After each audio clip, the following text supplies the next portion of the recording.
Assalamualaikum warahmatullahi wabarakatuh. Nama saya Spika Rahayu Ramadayanti dari Universitas Wiraraja Sumeneb.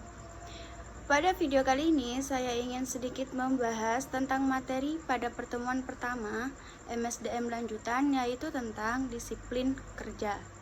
Baik, yang pertama yaitu kedisiplinan.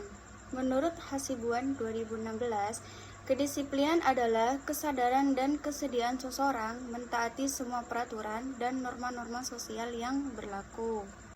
Disiplin kerja adalah suatu alat yang digunakan para manajer untuk berkomunikasi dengan karyawan agar mereka bersedia untuk mengubah suatu perilaku serta sebagai suatu upaya untuk meningkatkan kesadaran dan kesediaan seseorang mentaati semua peraturan perusahaan dan norma-norma sosial yang berlaku.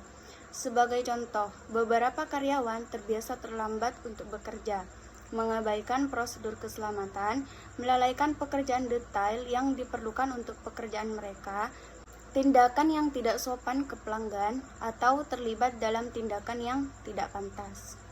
Mengapa disiplin penting? Disiplin menunjukkan besarnya rasa tanggung jawab karyawan terhadap tugas atau pekerjaan. Semakin baik disiplin, semakin tinggi prestasi kerja. Sebaliknya, tanpa disiplin karyawan, organisasi perusahaan sulit mencapai hasil yang optimal. Selanjutnya, macam-macam disiplin kerja. Yang pertama, disiplin retributif, yaitu berusaha menghukum orang yang berbuat salah. Yang kedua, disiplin korektif, yaitu berusaha membantu karyawan mengoreksi perilakunya yang tidak tepat. Yang ketiga, perspektif hak-hak individu, berusaha melindungi hak-hak dasar individu selama tindakan-tindakan disipliner. Yang keempat, perspektif utilitarian, yaitu berfokus kepada penggunaan disiplin hanya pada saat konsekuensi tindakan disiplin melebihi dampak-dampak negatifnya. Baik, selanjutnya yaitu indikator kedisiplinan. Yang pertama, tujuan dan kemampuan. Tujuan harus jelas, cukup menantang, serta sesuai dengan kemampuan karyawan. Yang kedua, teladan pimpinan. Pimpinan menjadi panutan, harus menjadi contoh yang baik, disiplin, jujur, adil, serta sesuai kata dengan perbuatan. Yang ketiga, balas jasa. Kedisiplinan karyawan tidak mungkin baik bila balas jasa kurang memuaskan. Yang keempat, keadilan. Keadilan sangat berpengaruh terhadap kedisiplinan karyawan. Yang kelima, pengawasan melekat. Atasan secara langsung mengawasi perilaku dan pekerjaan karyawan.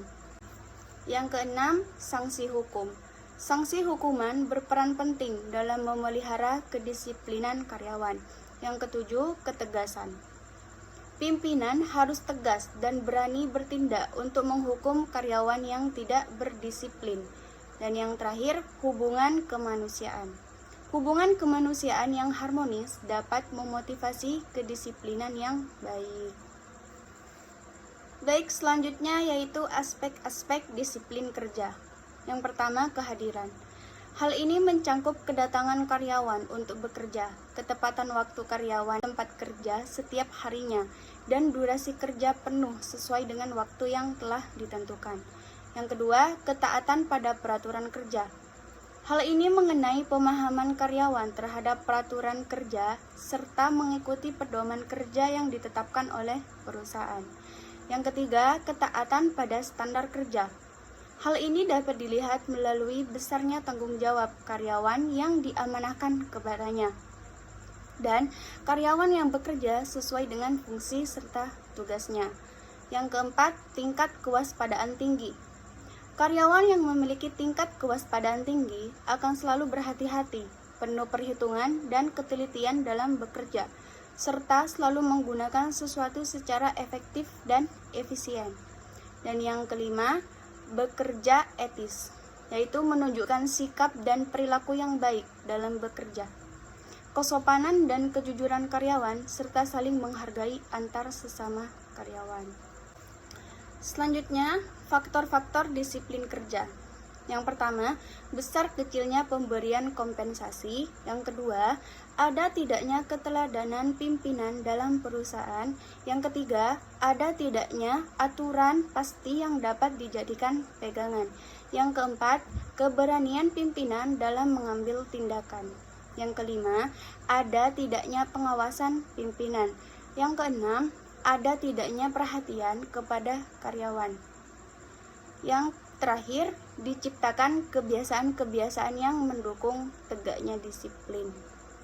Baik, selanjutnya yaitu pendekatan disiplin bertujuan memiliki asumsi bahwa yang pertama, disiplin kerja harus dapat diterima dan dipahami oleh semua pegawai. Yang kedua, disiplin bukanlah satu hukuman, tetapi merupakan pembentukan perilaku. Dan yang ketiga, disiplin ditujukan untuk perubahan perilaku yang lebih baik. Baik, itu saja yang dapat saya sampaikan. Semoga video ini bermanfaat. Saya pamit undur diri, kurang lebihnya mohon maaf.